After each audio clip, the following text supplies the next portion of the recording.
들어오셨습니다. 우리 옆에 분과 함께 인사하겠습니다. 반갑습니다. 잘 오셨습니다. 감사합니다. 네, 감사합니다. 오늘 우리 함께 보실 말씀은 야고보서 1장 18절에서 27절까지의 말씀입니다. 야고보서 1장 18절에서 27절까지의 말씀입니다. 다 찾으셨으면 한 절씩 교독하시고 마지막 절 합독하도록 하시겠습니다. 그가 그 피조물 중에 우리로 한 첫 열매가 되게 하시려고 자기의 뜻을 따라 진리의 말씀으로 우리를 낳으셨느니라. 내 사랑하는 형제들아, 너희가 알지니 사람마다 듣기는 속히하고 말하기는 더디하며 성내기도 더디하라. 사람이 성내는 것이 하나님의 의를 이루지 못함이라. 그러므로 모든 더러운 것과 주신의 낙을 내버리고 너희 영혼을 능히 구원할 바 마음에 심어준 말씀을 온유함으로 받으라.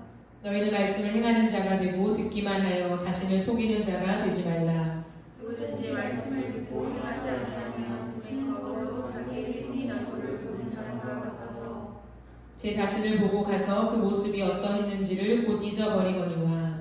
자기에 대하여 온전한 율법을 들여다보고 있는 자는 듣고 잊어버리는 자가 아니요 실천하는 자니 이 사람은 그 행하는 일에 복을 받으리라. 누구든지 스스로 경건하다 생각하며 자기 혀를 제갈 불리지 아니하고 자기 마음을 속이면 이 사람의 경건은 헛것이라. 하나님 아버지 앞에서 정결하고 더러움이 없는 경건은 곧 고아와 과부를 그 환난 중에서 돌보고 또 자기를 지켜 새 속에 물들지 아니하는 그것이니라. 아멘. 10월 목요 예배는 품격을 높여라 라고 하는 시리즈 설교로 진행이 됩니다. 내면의 품격, 태도의 품격, 말의 품격, 열매의 품격이라고 하는 제목으로 한 주씩 말씀을 나누도록 하겠습니다. 무르익어가는 가을 계절에 우리의 인격이, 우리의 품격이 높아져가는 그런 은혜가 있기를 소망합니다.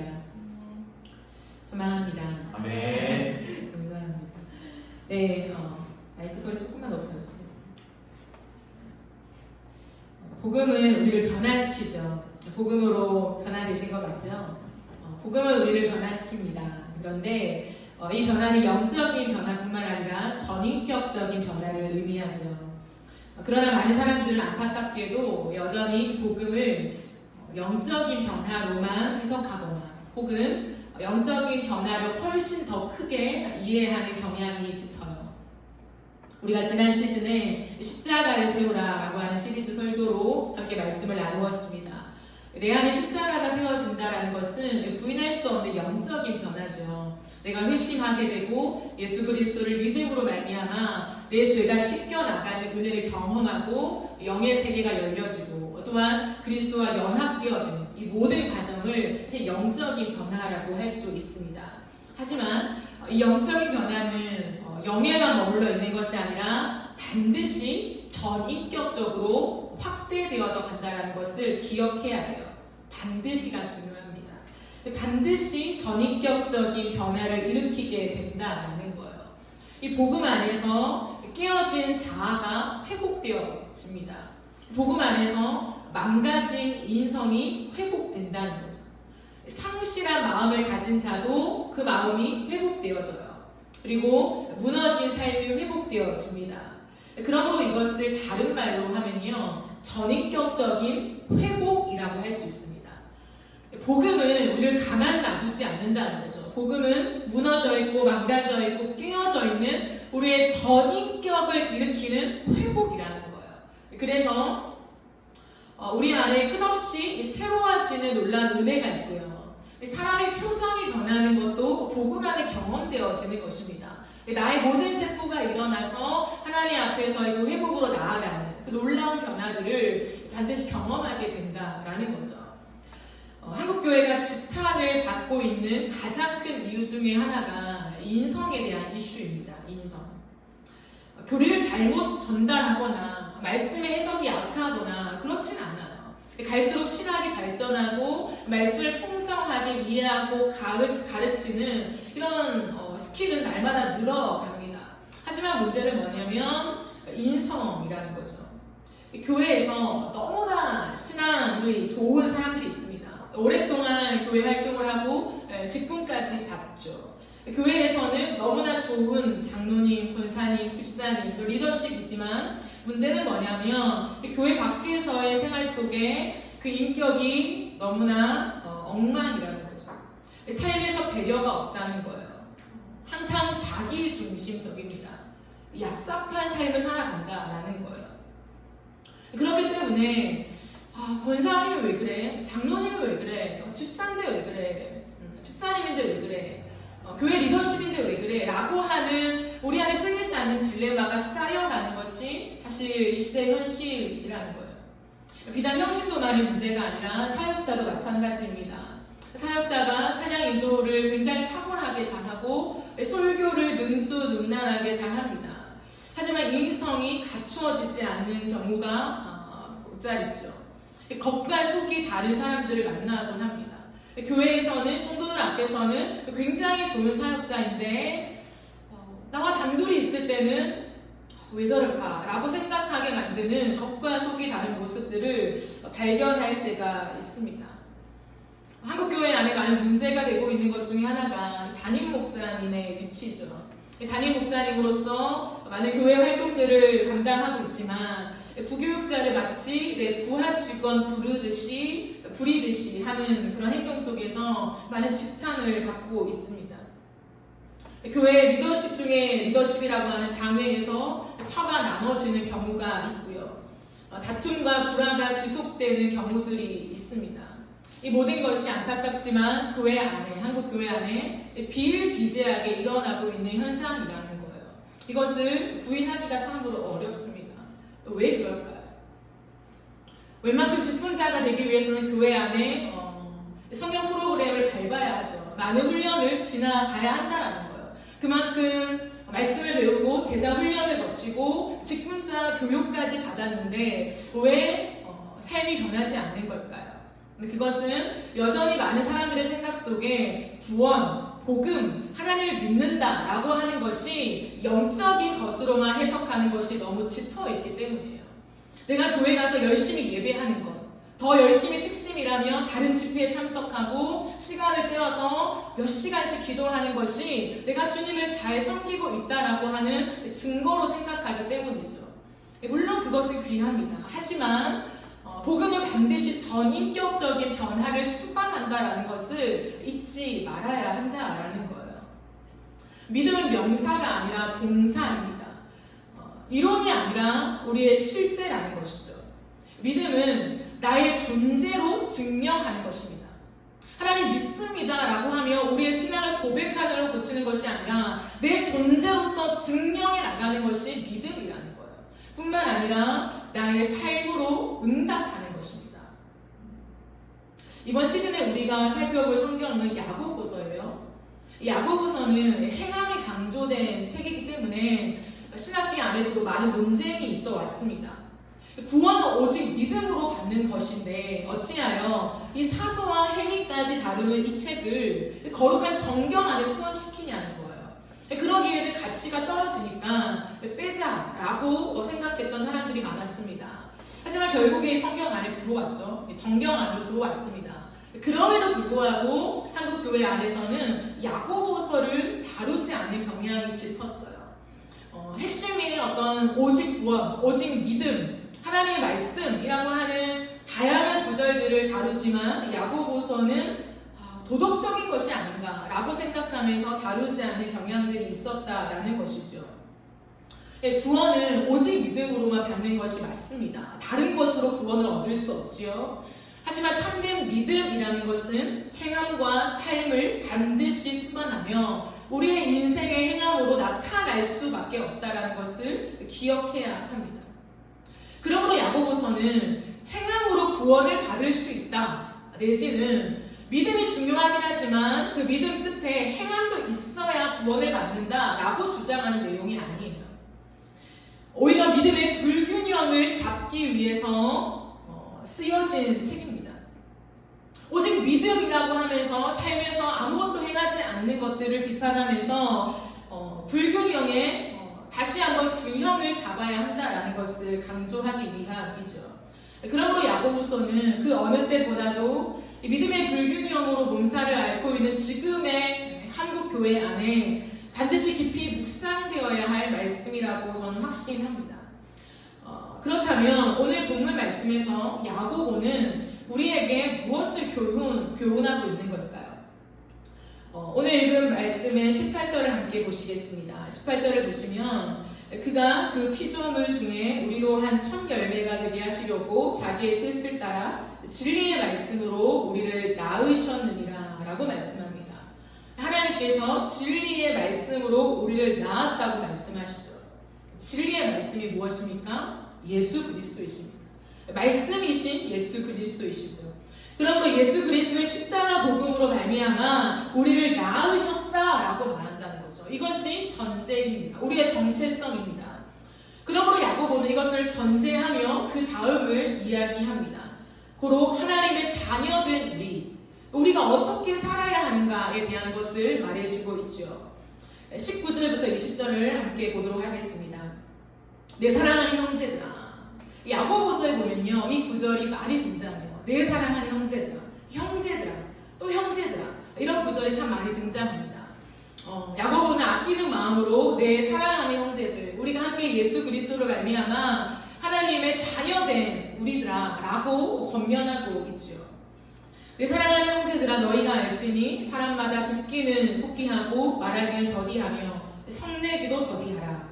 사람이 성내는 것이 하나님의 의를 이루지 못한다 라고 얘기합니다.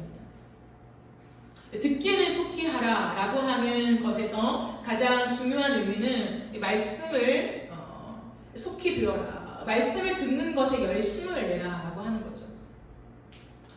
말하기를 더디하되 성내기를 더디하는데 성내는 것이 옳지 못하다는 얘기를 반복해서 합니다. 성내는 것이 무엇일까요? 성을 낸다. 자기의 감정을 쏟아내는 분노를 의미합니다. 죄의 특성이 무엇이냐면 자기 중심성이지요. 그러므로 나의 감정에 집중하게 만듭니다. 죄는 항상 그 시작이 내 감정, 나의 기분에 집중하게 만든다는 거죠. 내 감정에 아주 충실하게 만듭니다. 다른 말로 하면 내 감정에 아주 예민합니다. 여기서 감정은 단순한 기분만은 아니에요. 어떤 사람을 향해서 우리가 기분이 들쑥날락하는 사람을 보면 와, 완전 기분파네 이런 얘기를 하잖아요. 그런 기분파를 얘기하는 게 아니에요. 여기서 말하는 감정은 뭐냐면 사전적 의미가 조금 더 적절할 것 같은데요. 이것입니다. 어떤 현상이나 일에 대하여 일어나는 마음이나 느끼는 기분이라고 되어 있어요. 즉 중요한 건 뭐냐면 어떤 현상이나 일에 대하여 내가 일어나는 거라는 거죠. 즉 감정은 어떤 현상이나 일에 대한 나의 판단에서 비롯되는 것이라 할 수 있습니다. 판단. 우리는 성인이 되어가면서 내 주장이 강해집니다. 우리의 생각을 정립하게 되고 나만의 틀을 가지고 살아가게 되죠. 그러면 어떤 일을 닥쳤을 때, 어떤 현상을 만났을 때 우리 안에는 자연스럽게 생각하게 되는 루트가 있어요. 그런데 우리 안에서 곰곰이 생각해보면 사람의 마음에요. 무언가 현상이 들어왔을 때 판단하는 마음이 가장 먼저 드는 것 아십니까? 판단이라고 하는 것은 옳고 그름을 정의할 때 유용하게 우리에게 와닿는 단어일 수 있습니다. 무언가를 판단하다. 이것이 잘된 건지 못된 것을 판단한다 라는 거죠. 그러나 지금 여기에서 말하고 있는 것은 뭐냐면 그 판단의 기준이 굉장히 왜곡된 것을 의미한다는 거죠. 그러니까 나 중심적으로 판단하면서 현상과 다른 사람을 해석해 나가는 그러한 기류를 말하는 것입니다. 어떠한 교수님께서 그런 얘기를 잠깐 하신 것이 기억이 나더라고요. 어떤 학생이 종종 지각을 한대요. 그러니까 항상 수업이 시작되고 나서 들어오는 사람들이 있을 수 있잖아요. 그런데 항상 이제 좀 자주 지각을 하는 그 학생을 보면서 지각하지 마, 다음부터 일찍 와 라고 권면할 수 있잖아요. 그런데 어떤 걸 생각하냐면 이 사람은 게을러서 항상 지각해로 연결된다는 거예요. 그건 뭘까요? 판단이죠. 판단. 지각에 대해서 지각이 옳으냐 그르냐라고 했을 때 학생은 학생으로서 지각을 하지 않는 것이 더 바람직하죠. 그렇기 때문에 그 앞선 판단은 옳은 거죠. 지각을 하지 마. 다음부터는 일찍 오는 게 좋겠어. 까지의 권면으로 나아가는 것은 굉장히 좋은 것입니다. 하지만 사람의 왜곡된 판단은 뭐냐면 그렇기 때문에 이 사람은 항상 게으를 거야. 아침에 도대체 뭘 하길래 이 수업 시간 제대로 못 지켜오는 거야 라고 판단하게 되는 것은 왜곡된 것이라는 거죠. 이것이 쌓이면서 화로 이어지게 된다는 거예요. 우리가 누군가한테 성을 낸다고 했을 때 진짜 아무것도 아닌데 갑자기 화를 내는 경우는 드물어요. 그런데 내가 지금 판단하고 있는 것들이 축적되어부터 갈 때 어느 순간 폭발해 가는 거죠. 게을러서 지각했을 거야. 근데 또 지각을 했어요, 그 사람이. 그랬을 때는 폭발하는 거죠. 너는 왜 이렇게 게으른 거야? 학생으로서 태도가 이게 뭐야? 이렇게 나오는 거죠. 이것은 사실 옳지 않은 거예요. 그 사람이 왜 매일 아침 늦을 수밖에 없는지에 대해서 물어본 적이 없잖아요. 당신은 늦는 이유가 있냐? 라고 대화를 시도한다거나 상담을 해야 사실 교수님의 태도에 더 알맞은 거라고 저는 생각합니다. 이러한 경우가 우리 안에 참 많을 수 있다는 거예요. 누군가를 대할 때 또는 직장에서, 부부관계에서도 마찬가지라는 거예요. 내가 생각하는 그 판단이 쌓여갈 때 우리는 어떤 생각을 하냐면 내가 참아주고 있어 라고 생각해요. 그래, 한 번 더 참자. 내가 참아주는 거야. 내가 사랑하는 사람이니까, 좋은 관계니까 내가 참아주는 거야 라고 생각하지만 그 참아주는 것이 한계에 도달하게 되면 빵 터져서 이전에 모든 축적했던 화까지 다 끄집어내서 쏟아붓게 되는 거죠. 그것이 성으로 이어지게 된다는 거예요. 그것이 옳지 않다라고 성경이 우리에게 말하고 있다는 거죠. 우리의 삶을 돌아봅시다. 여러분의 마음에는 이 왜곡된 판단이 떡하니 자리 잡고 있지 않습니까?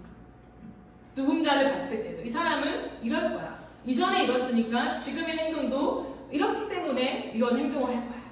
라고 끝없이 이어져가는. 이래서 그럴 거야. 저래서 그럴 거야. 라고 내 나름의 추측을 하면서 판단하는 것들이 결국에는 그 사람을 향한 안 좋은 감정으로 내비쳐지게 된다라는 거예요. 그러나 성경은 무엇이라 말하냐면 이렇게 상내는 것이 하나님의 의를 이루지 못한다라고 얘기해요. 하나님의 의가 무엇일까요? 하나님의 의라는 것은 야고보가요 1장 처음부터 쭉 이어서서 말하고 있는 온전함과 관련되어 있습니다. 야고보는 끝없이 온전함, 온전히 라고 하는 구절을 반복하고 있습니다. 즉 이것은 무엇이냐면 하나님이 우리로 하여금 시험을 통해서 도달시키고자 하는 목적지를 의미합니다. 단순히 우리를 깨끗하게 하는 죄를 씻기는 것으로만 얘기하는 것이 아니라 하나님께서 궁극적으로 우리에게 도달시키고자 하는 그 목적지를 향하는 것이죠. 그것이 어디일까요? 그리스도입니다. 그리스도의 장성한 분량에까지 자라나는 것. 다른 말로 하면 예수를 닮는 모습이라는 거죠. 그러므로 야고보가 지금 우리에게 권면하고 있는 것이 뭐냐면 우리의 삶에 있어서 성내는 것이 좋지 않고 성을 낼 때는 하나님의 의를 이루지 못하는데 우리가 성을 자주 내다 보면 이 왜곡된 판단을 지속하다 보면 예수를 닮아 있는 길에서 벗어난다는 거예요. 예수를 닮아갈 수 없다라는 것을 이야기하고 있습니다. 여러분 잘 생각해 보세요. 우리의 그리스도인들의 궁극적인 모델, 우리가 궁극적으로 닮아야 하는 모델이 예수 그리스도이시잖아요. 그런데 예수 그리스도를 닮아가는 여정 속에 하나님은 항상 우리에게 그 코스를 알려주세요. 어느 방향으로 어떻게 가야지 예수를 닮을 수 있는가에 대한 것을 얘기한다라는 거예요. 근데 그것은 항상 거창한 데 있지 않아요. 예수를 닮기 위해서 몇 시간씩 우리가 기도원에 들어가서 기도를 하고 몇 독을 하고 이런 것으로 표현하고 있지 않습니다. 우리의 당연한 일상의 오늘 하루 속에 성내지 마라. 다른 사람을 향하여 왜곡된 판단을 갖지 마라. 그것이 언제나 그 길이라는 것을 말씀하고 있다는 거예요. 무엇일까요? 인격이라는 것. 오늘 하루 내 마음속에 무엇이 담겨 있는가? 누군가를 향해 내뱉은 말 속에 나는 무엇을 담아냈는가? 내 의도가 무엇인가 라고 하는 것을 추측하면서 돌아보면서 점검하면서 그것을 바꾸지 않으면 나는 예수님을 닮고 싶어, 주님의 사랑을 얻고 싶어 라고 하지만 그 길은 예수를 닮은 길에서 벗어나고 있는 길이라는 거죠. 그렇다면 과연 우리가 어떻게 왜곡된 판단을 벗어내고 예수를 닮은 그 길로 갈 수 있는가라고 했을 때 야고보는 그 방법을 우리에게 제시하고 있습니다. 21절 말씀인데요. 그러므로 모든 더러운 것과 넘치는 악을 내버리고 너의 영혼을 능히 구원할 바 마음에 심어진 말씀을 온유함으로 받으라 라고 되어 있습니다. 모든 더러운 것과 넘치는 악을 내버리고 라고 되어 있어요. 이것은 뭐냐면 한마디로 말해서 내면을 꾸준히 관리하라라는 거예요.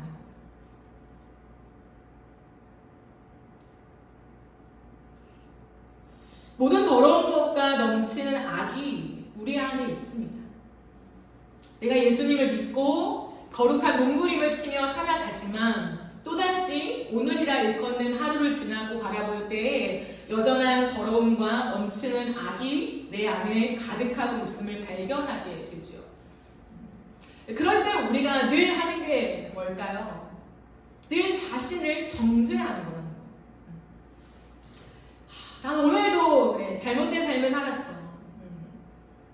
나는 오늘도 악한 마음으로 내가 남을 미워했어. 이러면 안 됐었는데 내가 그랬어. 라고 하는 자기 반성에 머물러요. 자기 반성은 좋은 거죠. 하지만 문제는 뭐냐면 거기에 너무 깊이 머물러 있다는 거예요. 그것이 마치 겸손한 줄 알아요. 내가 연약함을 고백하는 행위인 줄 압니다. 하지만 그렇지 않아요. 하나님이 우리에게 원하시는 건 뭐냐면 더러운 것과 넘치는 악을 어떻게 해요? 내버리는 작업을 꾸준히 하라고 말씀하십니다. 우리는 성인이 될 수 없어요. 완전하고 엄청난 고상한 존재가 될 수는 없습니다. 하지만 하나님이 우리에게 말씀하시는 건 뭐냐면 날마다 내 마음을 가꾸는 일은 하라는 거예요.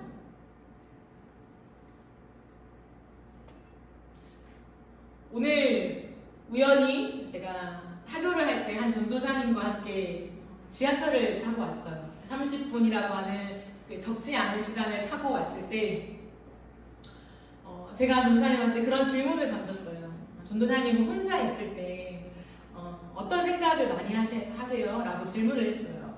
학교에 있을 때 말고 무언가 열심히 할 때 말고 개인의 시간이 주어졌을 때 어떤 생각을 많이 하시나요? 라고 여쭤봤습니다.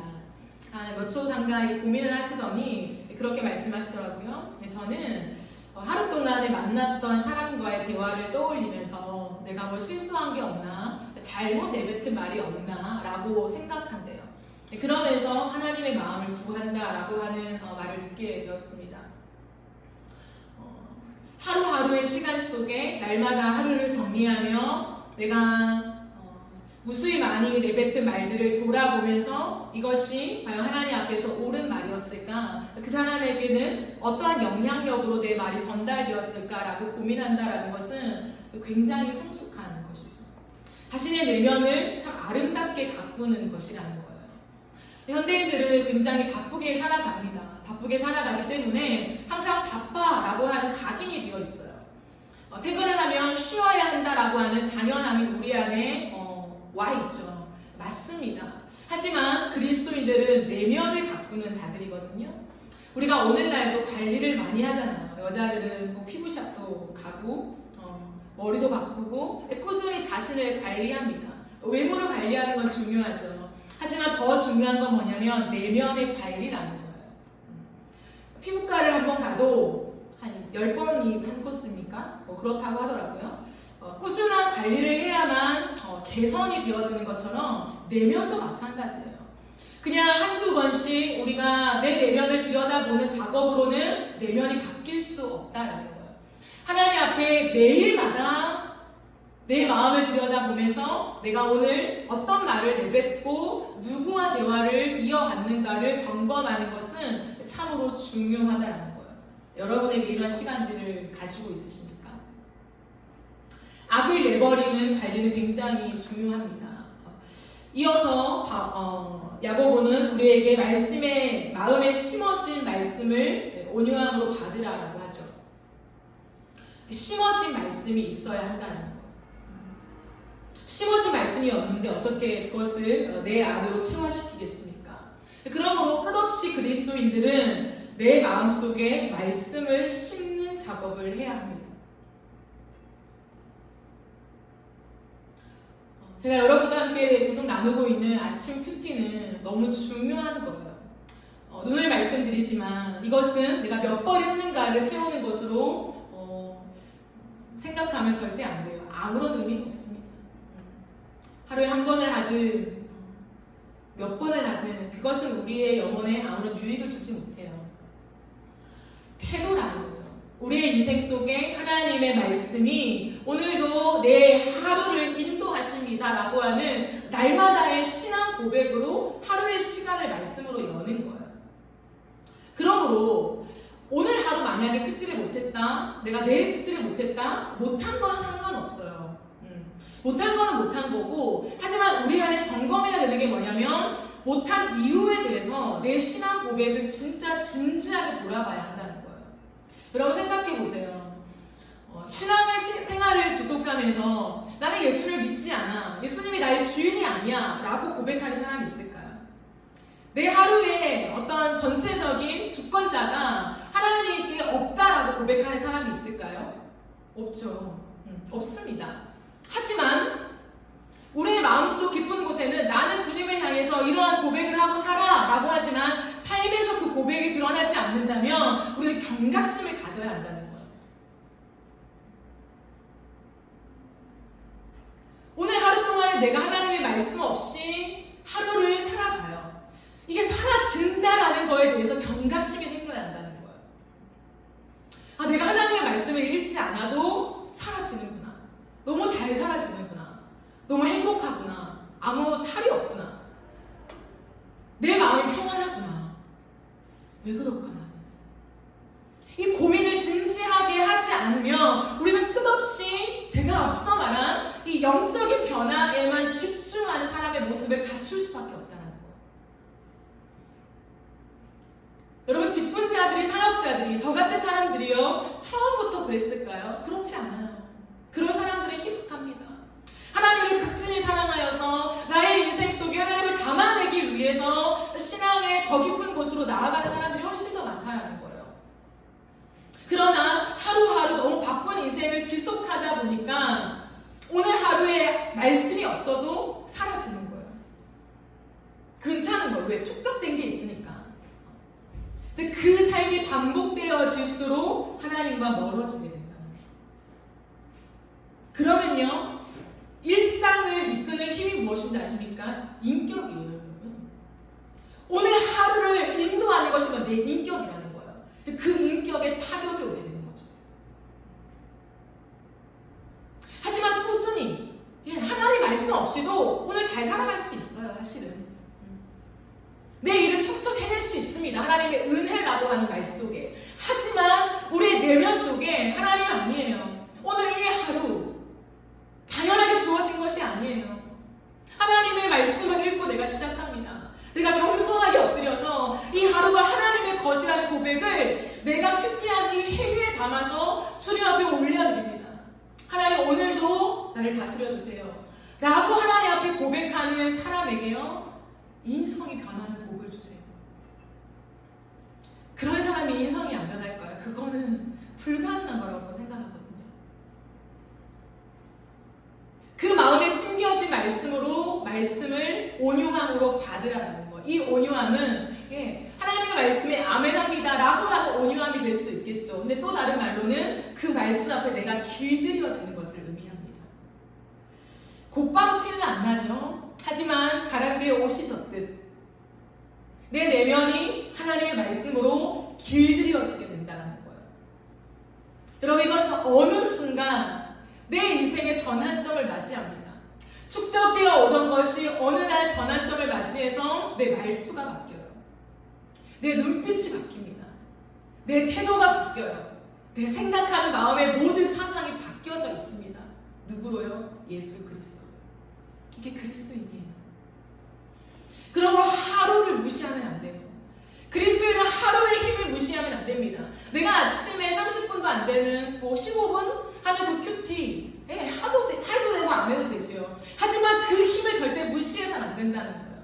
하나님의 말씀으로 하루를 채우는 것이요, 하나님 앞에 얼마나 큰 의미인 줄 아십니까? 진짜 큰 의미입니다. 왜? 그 시간을 드린다는 건 만만치 않거든요.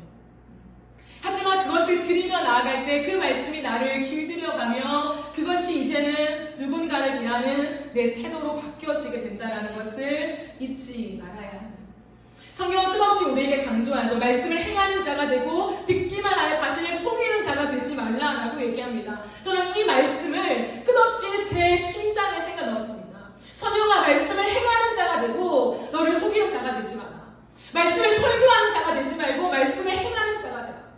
얼만큼 실천하냐 라고 제 심장에 끝없이 외쳐대는 구절 중에 하나입니다. 신앙의 관념하는 나를 죽이고 다른 사람을 죽이는 거예요.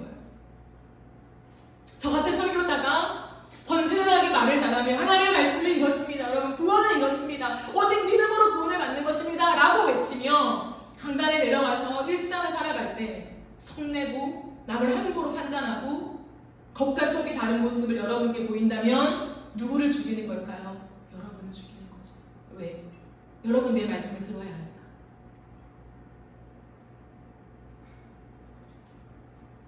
그 불편하고 시험된 마음을 억지로 이기거나 아니면 말씀이 더 이상 들려오지 않겠죠. 그 죄를 내가 하나님 앞에서 어떻게 씻을까요? 사역자는 더한 하나님 앞에서의 다룸이 필요합니다. 하지만 평신도도 여기서 비켜나가서는 안 된다는 거예요. 여러분이 끊임없이 나는 그리스도인입니다. 나는 예수를 믿습니다. 나는 하나님의 은혜로 구원을 얻은 자입니다. 나는 하나님의 자녀예요. 하나님이 나를 사랑하세요 라고 말한다면 그렇게 여러분의 정체성을 가지고 나아가서 만나는 사람들에게도요, 시험거리가 되면 안 돼요. 누군가의 인생에 걸림돌이 되면 안 됩니다. 내가 툭 내뱉는 말로써 분위기를 전환시킬 수 있다 하더라도요, 차라리 재치 있는 말을 안 하는 게 나아요. 누군가에게 비수가 되는 말이라면.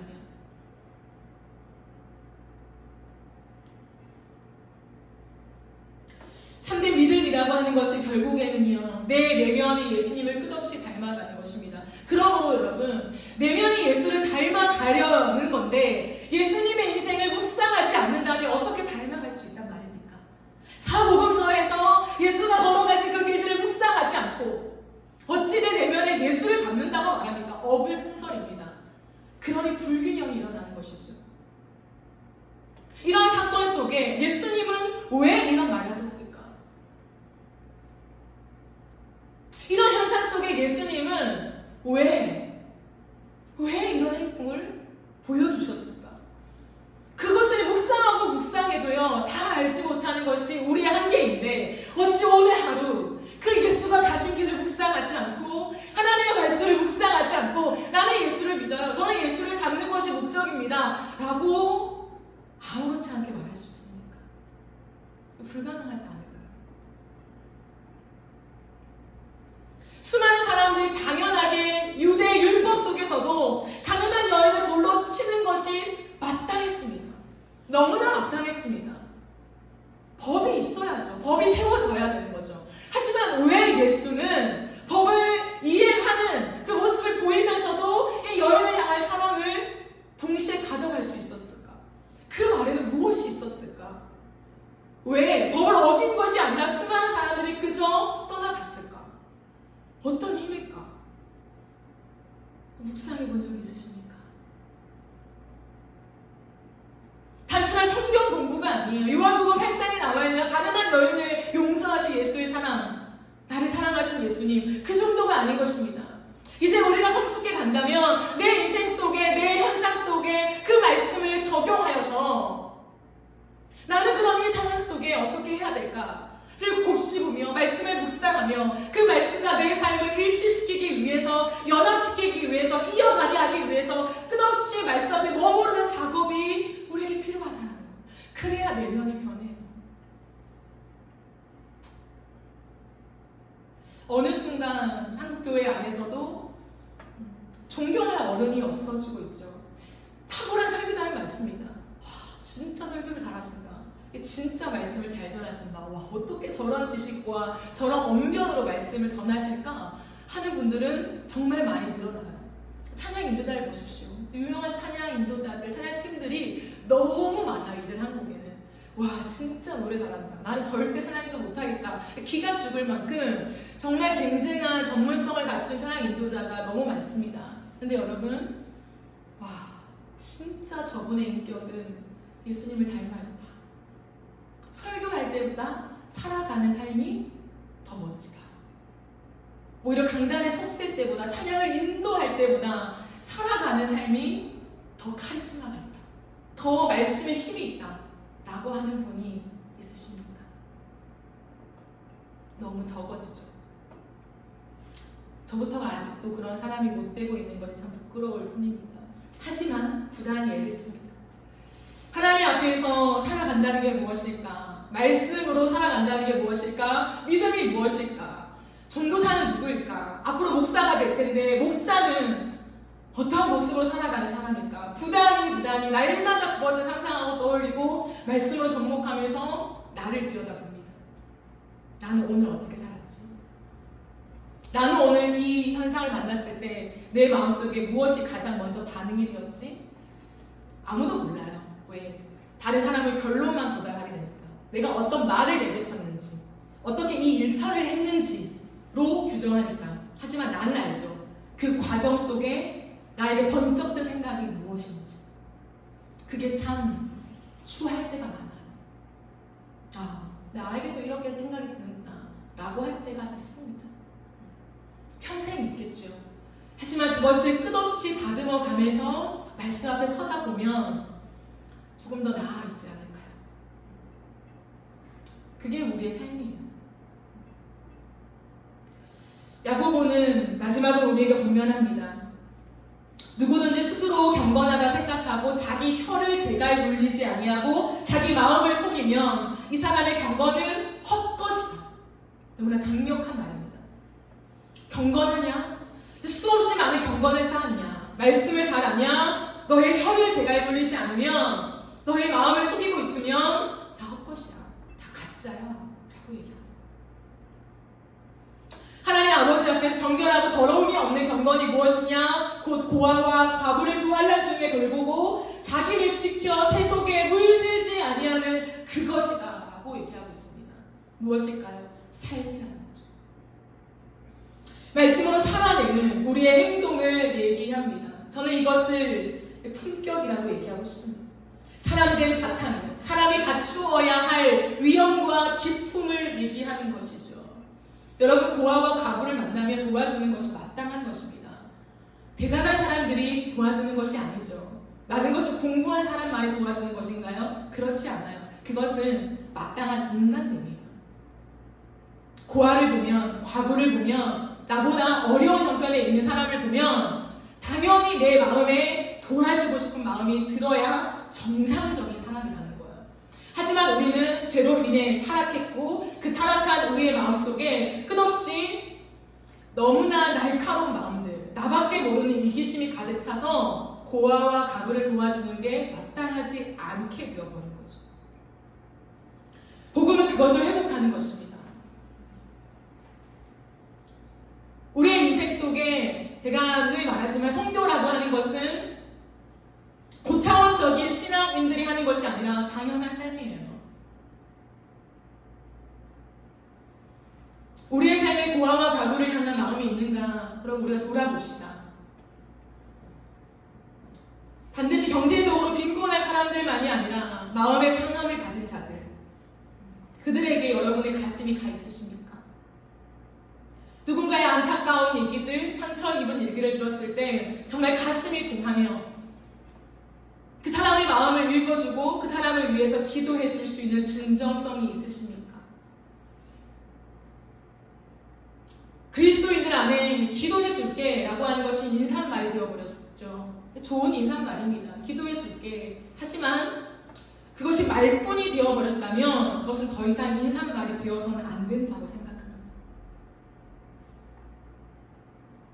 누군가의 인생을 향해서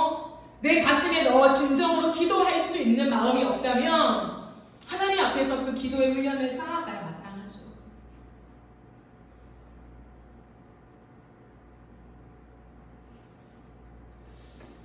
야고보서는 우리에게 참 단호하게 말씀을 합니다.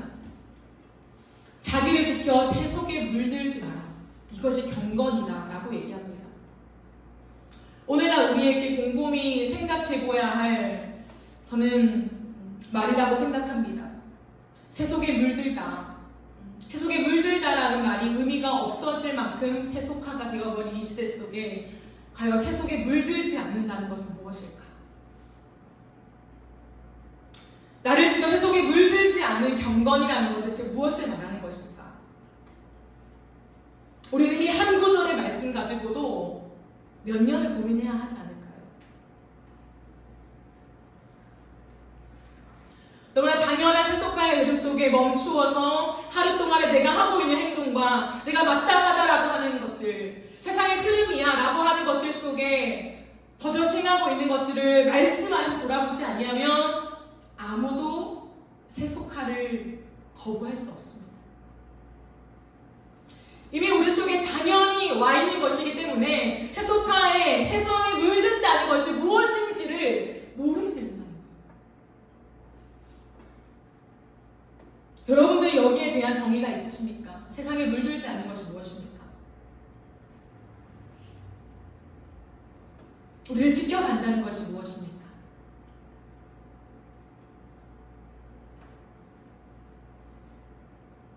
부단히 이 말씀을 묵상하면서 내가 말씀 속에 어떻게 살아야 하는지에 대한 답들을 내 노트에 수없이 써내려가야 돼요.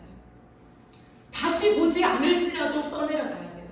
오늘의 나의 이 지독한 묵상으로 끝없이 경건이 무엇인가, 예수를 믿는다는 것이 무엇인가, 세속화에 물들지 않는다는 것이 무엇인가를 써내려가는 나의 점검이 없으면 그 누구도 참된 경건을 이룰 수 없다는 것을 성경이 우리에게 말하고 있습니다. 사랑하는 여러분, 복음은 전인격적인 것입니다. 복음은 존재를 변화시키는 것입니다. 제가 18절부터 읽은 이유가 있어요. 하나님이 우리를 진리의 말씀으로 어떻게 했다고요? 낳았다고 되어 있잖아요. 낳았다고요. 생명을 낳는 거예요. 복음은요. 복음은 이론을 체계화시키는 것이 아닙니다. 복음은 인격을 만나서 그 인격 안에 예수가 들어가게 하서 그 예수로 인해서 또 한 명의 생명을 낳는 것이 복음이라는 거예요. 그러므로 인성이 없는데 어떻게 복음이 세워질 수 있겠습니까? 사람을 사람답게 대우하는 태도가 무엇인지를 못 배웠는데 어떻게 그 안에 교회가 세워질 수 있겠습니까?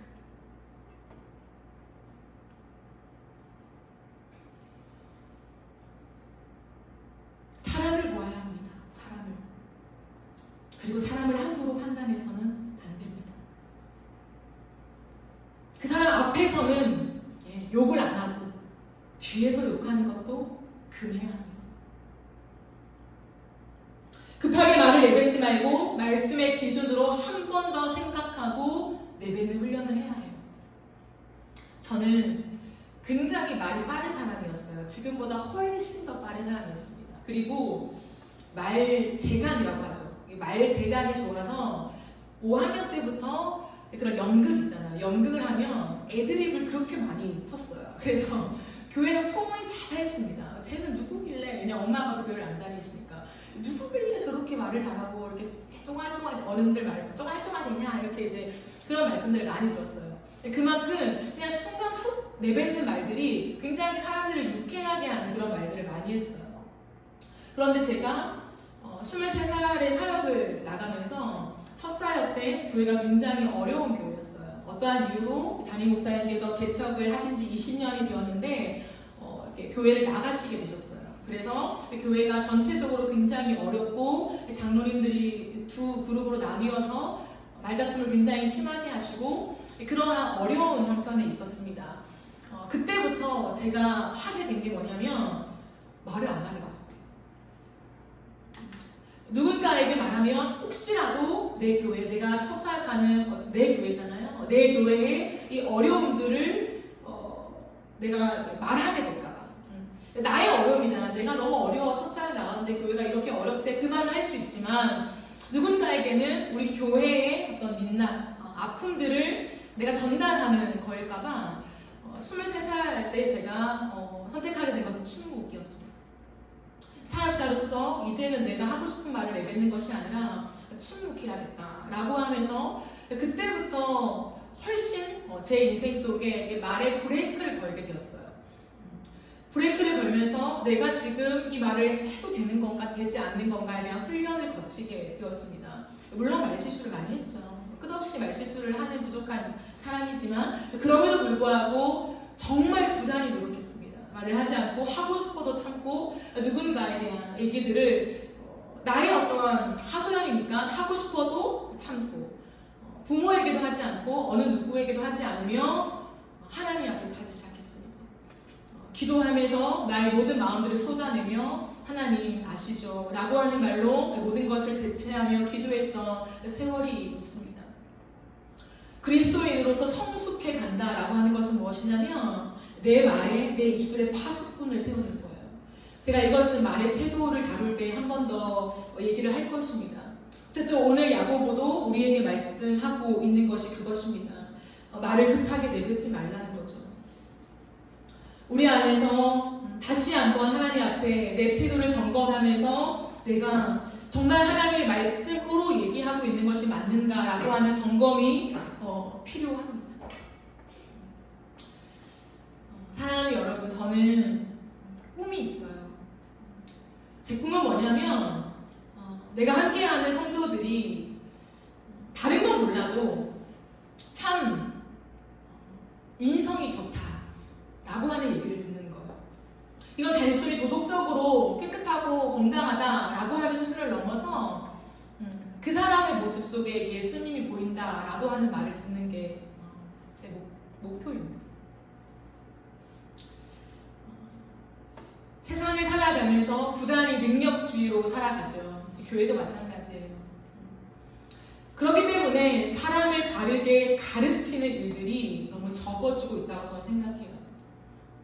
인성, 인간됨, 인품, 그 사람의 기품이라고 하는 것. 그것을 부단히 우리는 연습해 갑시다. 10월 한 달 동안에 내면의 품격을 넘어서서 우리의 전인격적인 품격을 다룰 때에 저는 여러분들이 이것을 지식적으로만 정리하지 않았으면 좋겠어요. 여러분의 삶을, 나의 내면을 진짜 돌아보면서 내 오늘 하루를 다시 한번 세팅해 나가는 행함이 있어야 돼요. 그것이 야고보서를 살펴보는 우리의 예우예요. 예의입니다. 야고보서 그걸 얘기하는 건데 우리가 여전히 이론을 생각하고 있다면 너무 어처구니 없는 거잖아요. 오늘 하루 동안에 여러분의 삶을 점검하는 시간을 반드시 가지십시오. 적어보세요. 그리고 여러분이 돌아볼 때 이건 내가 괜히 말했나 하는 것들이 몇 가지 있을 거예요. 그렇게 많지는 않지 않겠습니까? 몇 가지 있을 거예요. 그 몇 가지 있는 것들을 적어보세요. 적는데 상대방은 상대방이고 또 그 내 말을 먹는 사람은 먹는 사람이고 내가 그 말을 내뱉었을 때 내 마음이 어떠했는지 내가 왜 그 말을 내뱉었는지에 대해서 내 내면을 적어보세요. 귀찮은 훈련이죠. 하지만 해보세요. 해야 해요. 그래서 내가 내뱉는 말의 루트를 내가 알아야 돼요. 나를 컨트롤할 수 있어야 돼요. 내 말을 내가 컨트롤할 수 있어야 되고 내 내면을 내가 컨트롤할 수 있어야 합니다. 그래서 품격 있는 사람이 됩시다.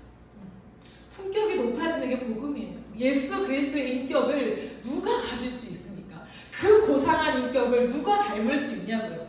이 땅에 가장 고상한 삶을 살아가신 분이 예수님이잖아요. 닮을 수가 없어요, 사실은. 하지만 그 예수님이 내 안에 연합되었기 때문에 예수님의 인격이 내 안에 담길 때 나의 품격이 높아지는 거예요. 그것을 지향하면서 우리가 하루하루를 살아갑시다. 그러니 사랑하는 여러분, 아침에 큐티합시다. 아침에 일찍 그 시간을 하나님께 떼어드리며 큐티하기를 다시금 작정하고 이 아침을 하나님의 것입니다 라고 하는 우리의 고백과 함께 열고 내가 만나는 모든 사람들과 함께 대화하고 행동했던 것들을 하루를 마감하면서 점검하고 내 의도를 돌아보고 그렇게 하는 부단한 연습 속에 우리 안에 새로워지는 인성을 느끼게 될 줄 믿습니다. 그렇게 우리의 내면의 품격이 높아져가는 저와 여러분의 삶이 되어지기를 간절히 바라고 소망합니다. 우리 함께 찬양합시다.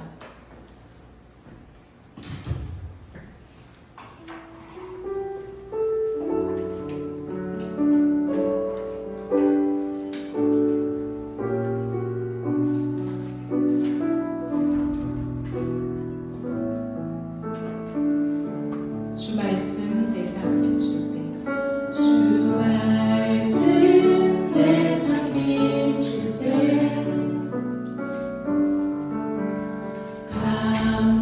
감사하게 하소서. 내게 주신 말씀 그 말씀을 따라 살아가게 하소서. 주 말씀 내 삶 비출 때, 주 말씀 내 삶 비출 때 겸손하게 하소서. 겸손하게 하소서.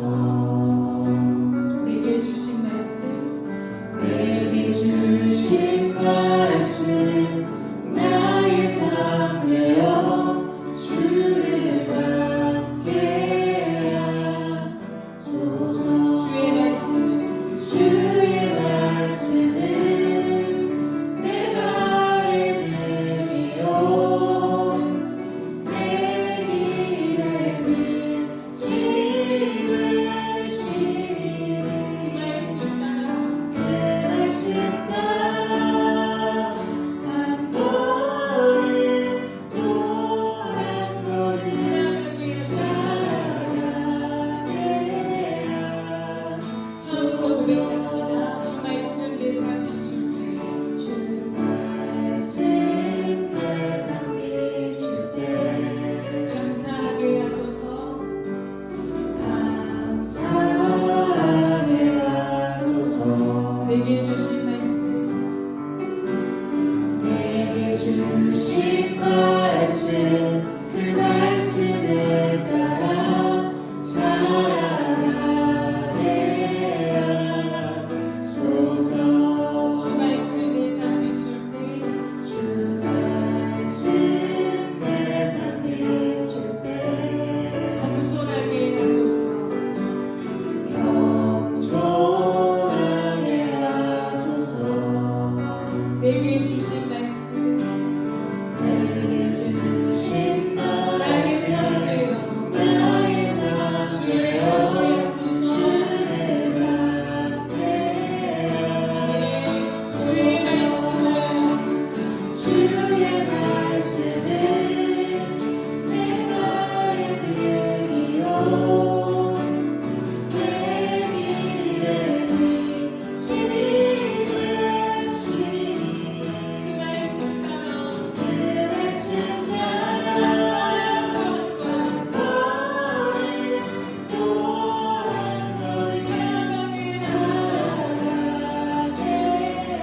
우리 한 번 더 주의 말씀을, 주의 말씀을 내 말에 들이요 내 길에 비치듯이 그 말씀 따라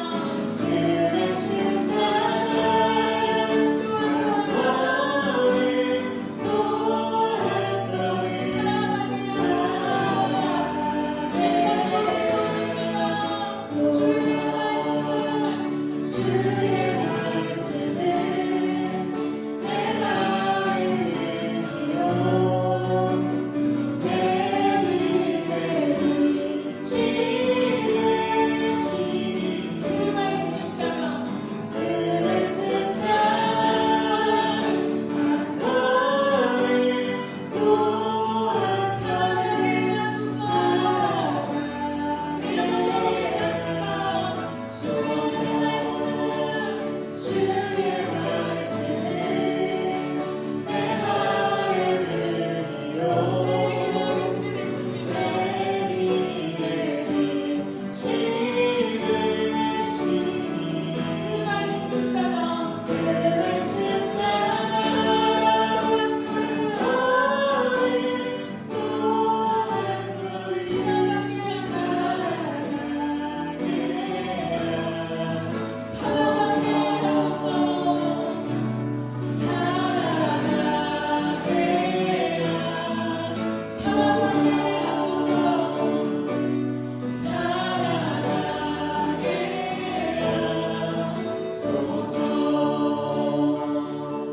사랑하는 여러분, 복음은 살아내는 것입니다.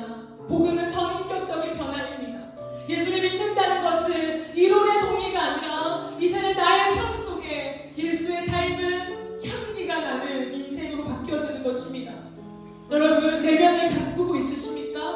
여러분의 외모를 가꾸는 것만큼, 여러분의 삶을, 인생을 가꾸는 것만큼 우리의 내면을 가꾸고 있으십니까? 우리가 이 시간 함께 기도하며 나아갈 때 하나님, 나의 내면을 가꾸는 자가 되게 하여 주시옵소서. 내가 하루를 살아가면서 내뱉은 말이 그냥 내뱉은 말로 지나가는 것이 아니라 내 말을 점검하며 내 생각을 점검하며 내 내면, 내 마음을 점검하면서 과연 이것이 예수 그리스도로 닮아 있는 것인지를 하나님 내가 추적해내며 점검하며 그렇게 하루하루 내가 살아가는 자가 되게 하여 주시옵소서. 영적인 것만이 아닙니다. 우리의 전인격, 특별히 인성이 변화되어지는 것이 복음인 줄 알고 하나님 부대하게